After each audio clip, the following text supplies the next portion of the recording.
चला, मस्त मस्त दिवसाच्या मस्त मस्त शुभेच्छा. Bye bye bye bye bye bye bye bye. Radha Swami, Radha Swami, Radha Swami. चला, मस्त मस्त छान छान छान. दिल गार्डन गार्डन हो गया, असं आहे ते. दिल गार्डन गार्डन हो गया. किती छान बघा, गार्डन गार्डन दिल मस्त.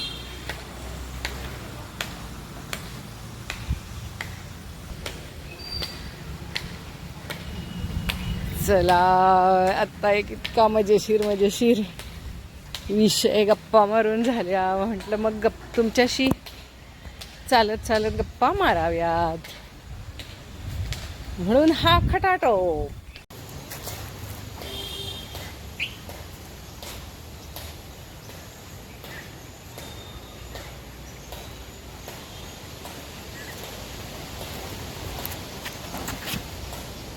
मैत्रिणींशी टॉकिंग झाले, आता तुमच्याशी टॉकिंग. गार्डन मध्ये सकाळी सुद्धा आता मुलं मुली येतात इथे गप्पा मारायच्या निमित्ताने. काय करायचं काही कळत नाही. एवढंच नव्हे, आपण म्हणतो 16वं वरीस धोक्याचं, 16वं वरीस धोक्याचं. कुठलं काय 16 वरीस धोक्याचं. आता 40 नंतर सुद्धा सगळं धोक्याचं झालेलं आहे. धोका ही धोका. लोक नुसतं मोका बघत असतात, यांचा धोका चालूच. स्त्रियांच्या लक्षातच येत नाही. काय होतं माहिती आहे का, 16व्या वर्षी जसा हार्मोन्सचा रेटा असतो, योग्य अयोग्य कळत नाही, आकर्षण असतो, छान वाटतं, काही गोष्टी माहीत नसतात, त्या माहीत व्हायला लागतात किंवा त्याचं औत्सुक्य असतं, आणि त्यामुळे ते 16 वर्ष धोक्याचं असतं मुलींच्यासाठी. तसं स्त्रियांचं 40 नंतर काय होतं, 40-45 नंतर पिरियड्स संपायला आलेले असतात, निवांतपणा येतो, प्रचंड अनुभव मिळालेले असतात संसारात, बऱ्याच गोष्टी आयुष्यात मिळालेल्या नसतात हकदार असून सुद्धा. काही वेळेला शरीर आणि मन दोन्हीही अस्वस्थ असतं, अतृप्त असतं, आणि मग काय होतं की कळत नकळत स्त्रियांना असं वाटायला लागतं की मी संसार छान केला, सगळं छान केलं आहे, आता काय हरकत आहे, मला माझं हक्क मिळेल. आणि तोपर्यंत संसार, मुलं, कर्तव्य, जबाबदाऱ्या सगळ्यातनं स्त्रिया बाहेर पडलेल्या असतात. आणि मग मैत्रिणी पुन्हा एकदा गप्पा सुरू होतात, आणि वाटायला लागतं तिच्यासारखं माझ्याकडे नाही, अरे हिला मिळतंय तर मला का नाही. ह्या सगळ्यामध्ये कुठे ना कुठे तरी शारीरिक आणि मानसिक अतृप्तता कारणीभूत असते, आणि ते आता हवं असं वाटायला लागतं. मिळतंही आजकाल मोबाईलमुळे, ॲप्समुळे सगळ्या गोष्टी मिळायलाही लागलेल्या आहेत. कुठेतरी भीती कमी झालेली असते मोठ्यांची, त्यामुळे स्त्रिया 40 नंतर आता थोड्याशा रिलॅक्स व्हायला लागतात. आणि ह्या रिलॅक्स होताना जर का संगत चुकीची लागली तर मग मात्र भरकटतात, आणि त्या भरकटण्यामध्ये अर्थात स्वतःचंच नुकसान करून घेतात त्या. कारण जे काही मिळतं ते तात्पुरतं असतं, त्याच्यामध्ये शेवटी मानसिक ट्रॉमा स्त्रियांनाच भोगावा लागतो. शारीरिक आणि मानसिक, सामाजिक सगळाच ट्रॉमा स्त्रियांनाच होतो. पण तरीही काही वेळेला बंडखोरी करतात. जाऊ दे त्याला, काय होतंय, जीवन एकदाच तर मिळतंय असं सांगणाऱ्या काही जणी भेटतात आणि नको त्या गोष्टी केल्या जातात.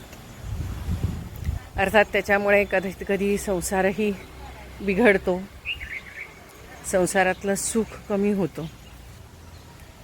पण ते संसारातलं सुख कमी झालं तरी सुद्धा स्त्रियांना त्याचं फारसं काही वाटत नाही, कारण त्या संसारात त्यांचा रस उरलेला नसतो.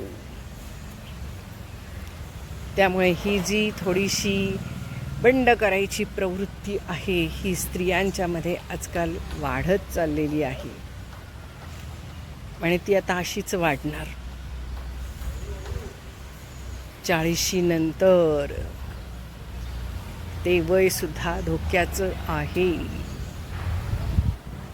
काहीही इलाज नाही. पुढच्याच ठेस मागचा शहाणा असं होत नाही. अनुभवातनं शहाणपण येईलच असं नाही. मग ह्याला जबाबदार कोण? अर्थात याला जबाबदार सर्वच कुटुंबातले घटक असतात की जे तिच्या कामाला कधीच पावती देत नाही आणि त्यामुळे ती कुठेतरी कुणाच्या तरी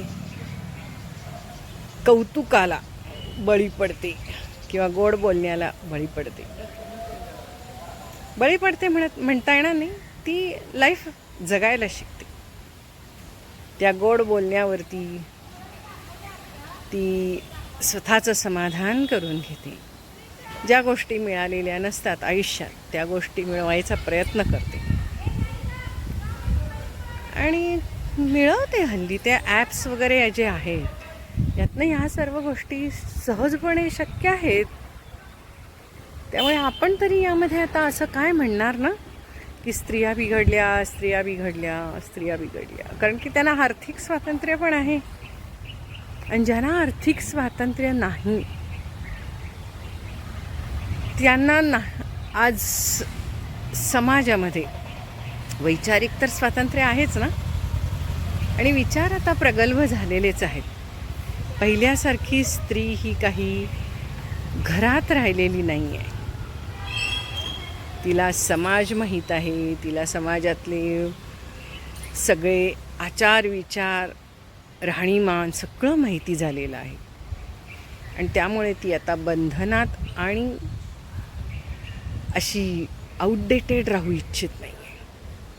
तिला हक्कांची जाणीव झाली आहे, तिला स्वतःच्या आनंदाची जाणीव झालेली आहे. आयुष्यात आपल्याला काय मिळालं काय मिळालं नाही याची तिला जाणीव झालेली आहे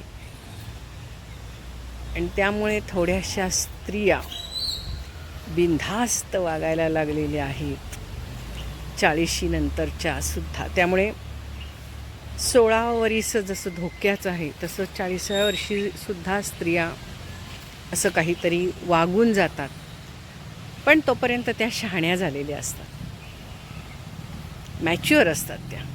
त्यामुळे 16व्या वर्षी घेतलेला जो निर्णय असतो तो अविचाराने घेतलेला असतो आणि 40शी नंतर 45शी नंतर स्त्रिया ज्या विचार करून जे काही निर्णय घेतात किंवा जो अविचार करतात तो विचार करून करतात हे मात्र नक्की. त्यातनं कसं सावरायचं हेही त्यांना माहीत असतं. असं नाही वाटत तुम्हाला?